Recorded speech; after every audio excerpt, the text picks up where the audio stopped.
Sir सर्द मौसम में सियासत गरम है पूरे पाकिस्तान की, कैसा देख रहे हैं? गिरफ्तारी, उसके बाद वादा माफ गवाह बनेगा नहीं बनेगा, तो ये जरा बताइएगा। देखिए मौसम जो है ना, मौसम जो सियासी है उसके अंदर तो सर्दी गर्मी चलती रहती है। अहम चीज़ ये है कि मुल्क के मफाद में क्या चीज़ है। मुल्क के अंदर जो सियासी स्टेबिलिटी है वो बड़ी अहम है, बिकॉज सियासी स्टेबिलिटी होगी तो मुआशी स्टेबिलिटी आ पाती है, और मुआशी स्टेबिलिटी जब होती है तो एक आम आदमी की ज़िंदगी के अंदर उसके हालत ज़ार में आप बेहतरी ला पाते हैं। तो तमाम चीज़ें चल रही हैं और मैं पुरुमीद हूँ इंशाअल्लाह कि आने वाला वक्त जो है हम तमाम पाकिस्तानियों के लिए अल्लाह ताला बेहतर करेगा इंशाअल्लाह। अच्छा सर, कल लेडीज़ हेल्थ वर्कर ने कराची प्रेस क्लब के बाहर एहतजाज किया और उन्होंने कहा है कि हम पोलियो मुहिम का बाइकाट करेंगे।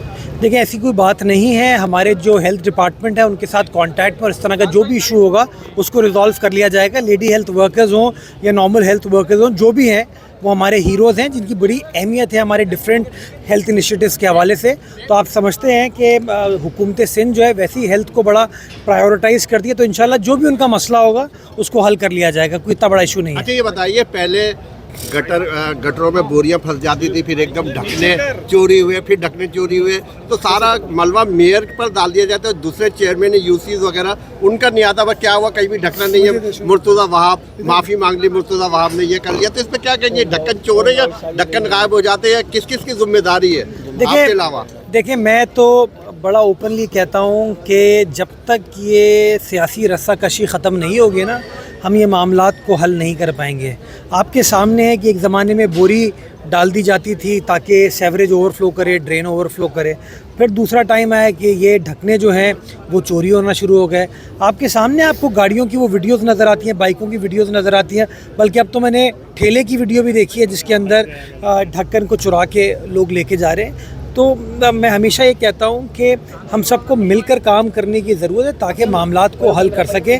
जो इब्राहिम के साथ वाक़या हुआ है, उसके घर वालों के साथ वाक़या हुआ है, वो किसी के साथ भी हो सकता है। तो मेरा ये मानना है हमें मामलात को हल की तरफ ले जाने के लिए सबको अपना अपना काम करने की ज़रूरत है, और यही कॉन्सेप्ट है मकामी हुकूमत का कि यूसी हो, टाउन हो, केएमसी हो, वाटर बोर्ड हो, सारे के सारे इदारे जब अपना अपना काम करेंगे तो ज़्यादा बेहतर तरीके से इन मामलात को हल करने में हम कामयाब हो जाते हैं। बदकिस्मती के साथ अभी तरीक़ेकार ये है कि हर इदारा जो है वो कहता है मैं नहीं करूँगा, दूसरा करेगा, दूसरा नहीं तीसरा करेगा। इससे शहर का फ़ायदा नहीं है।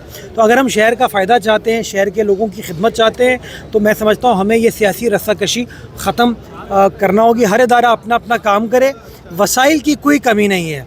पहले मैंने आपको बताया ना कि हर यूसी को 5 लाख रुपए मिलते थे। हमारी हुकूमत ने उस 5 लाख को, हमने 5 लाख को बढ़ा के 12 लाख रुपए कर दिया ताकि उनको मेयर के पास, उनको वज़ीर के पास जाने की ज़रूरत ना हो और छोटे छोटे मसले वो ख़ुद हल कर लें।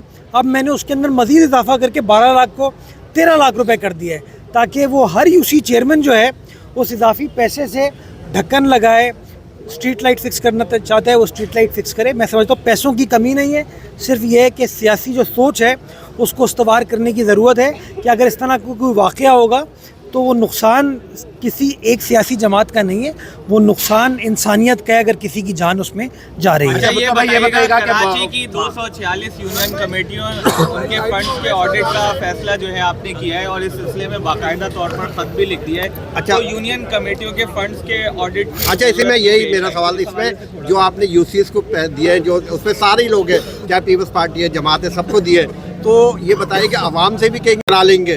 ढक्कन लगा नहीं लगा, आवाम से क्या कहेंगे उन यूसीएस की? देखिए दो चीज़ें ना, एक तो ये है कि जब किसी को पैसा मिल रहा है तो पैसा देने का मकसद हुकूमत का ये है कि आवाम की खिदमत हो। ये तो नहीं हो सकता कि इतने पैसे लेने के बावजूद भी बंदा ये कहे कि मेरे पास पैसे नहीं हैं। जो पुराने यूसी चेयरमैन रहे हैं पुरानी काउंसिल में, वो आपको बताएंगे कि पहले क्या हालात होते थे। आज तो माशाल्लाह 13 लाख रुपए अकाउंट में आपके आ रहे हैं, तो ये एक बड़ी रकम है जिसको आप अगर खुशउस्लूबी के साथ और ईमानदारी के साथ खर्च करेंगे तो मैं समझता हूँ कोई आपको चैलेंज नहीं आएगा।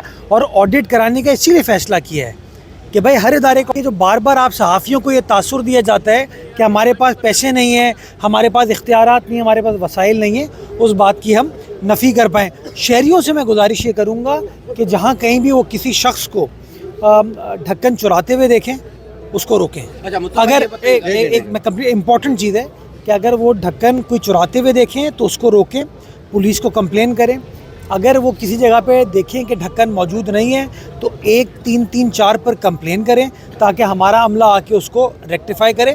ہم سب مل کر کام کریں گے تو انشاءاللہ زیادہ بہتر طریقے سے یہ چیزیں حل ہو پائیں گی. کہ کچھ دن پہلے ڈاکٹر فاروق ستار نے پریس کانفرنس کی تھی کہ 24 دسمبر مہاجر کلچر ڈے آ رہا ہے. انہوں نے کہا تھا کہ 7 دسمبر کو کراچی میں سندھو دیش بنا دیا گیا ہے. ایک تو ان کی اسٹیٹمنٹ کو آپ کیسے دیکھتے ہیں؟ انہوں نے کہا اگر وزیر اعلیٰ نے ان سے اللہ تعالیٰ کی نہیں کی تو پھر جو ہوگا وہ دنیا دیکھے گی. اچھا اس میں یہ بھی کر دوسرا لیا یہ ہے کہ یہاں پہ جو لیاری آپ کا علاقہ ہے پیپلز پارٹی کا مرکز رہا ہے, ابھی جو نئی فلم بنی ہے اس میں لیاری کو فوکس کیا گیا ہے. اس فلم کو آپ کیسے دیکھتے ہیں؟ اچھا اس میں یہ بتائیں جن لوگوں نے نعرے لگائے, ایک بچہ نعرے لگا رہا تھا نہ کھپے نہ کھپے, تو اس کے بارے میں کہ ان کے خلاف کیا کارروائیاں ہوئی ہیں؟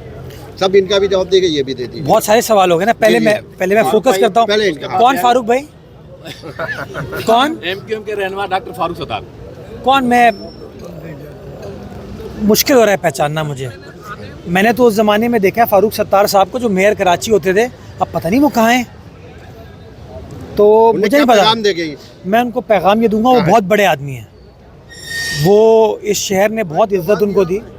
وہ اس شہر کے میئر بنے, اس شہر سے MPA بنے, MNA بنے, صوبائی وزیر بنے, وفاقی وزیر بنے. اب ان کو کیا ہو گیا ہے؟ تو میں صرف یہ کہنا چاہوں گا تعصب سے کبھی فائدہ نہیں ہوتا. ہم نہ سندھو دیش کی بات کرتے ہیں نہ ہم کسی اور تفریق کی بات کرتے ہیں. ہم ہمیشہ پاکستان کی بات کرتے ہیں, ہم ہمیشہ سندھ کی بات کرتے ہیں, ہم ہمیشہ آئین و قانون کی بالادستی کی بات کرتے ہیں. اس دن جو بدقسمت واقعہ ہوا کراچی شہر کے اندر, آپ نے دیکھا کہ ہماری پولیس نے فوری طور پر کارروائی کی, اور کارروائی کرتے ہوئے جو جو چیزیں کرنے کی ضرورت تھی وہ کی گئی. اس کے پرچے بھی کٹے ہیں. پھر عدالت جو ہے, اگر عدالت سے کوئی رہائی ہوتی ہے تو اس کا آپ جو ہے پیپلز پارٹی کی حکومت کے اوپر وہ چیز نتھی نہیں کر سکتے. دوسری چیز یہ کہ جو ناخوشگوار واقعہ وہ کسی پیپلز پارٹی کے کارکن نے نہیں کیا, افراد کرتے ہیں نا. تو میں تو چاہوں گا 24 تاریخ کو جب مہاجر کلچر ڈے بنایا جائے تو اس کے اندر فاروق ستار صاحب کو کوشش کرنی چاہیے کہ وہ میک شور کریں اس میں کوئی بدمزگی نہ ہو, ذمہ داری لیں کہ کوئی اشتعال انگیز گفتگو نہیں ہوگی, کوئی تعصب کی, کوئی تفریق کی بات نہیں ہوگی. ہم اپنے کلچر کو سیلیبریٹ کریں گے. میں سمجھتا ہوں پاکستان کو سیلیبریٹ کرنے کی ضرورت ہے. باقی جو آپ نے کہا لیاری ہمارا علاقہ ہے, یار صرف لیاری ہمارا علاقہ نہیں ہے. ہمارا علاقہ پورا کراچی ہے, پورا سندھ ہے, پورا پاکستان ہے. یہ جو فلمیں بنتی ہیں نا, یہ فلمیں سازش ہوتی ہیں. کوئی نہ کوئی شاید پیپلز پارٹی کے بیانیے سے مودی سرکار کو پریشانی ہے کہ وہ اس طرح کی, اب جب جنگی میدان میں, جب سفارتی میدان میں وہ ہار گئے تو اب انہیں یہ فلموں کا میدان سٹارٹ کیا ہے. تو ان کی باتیں کرنے سے, پروپیگنڈا کرنے سے چند سوال تو ہو سکتے ہیں لیکن باقی چیزیں نہیں ہو سکتی.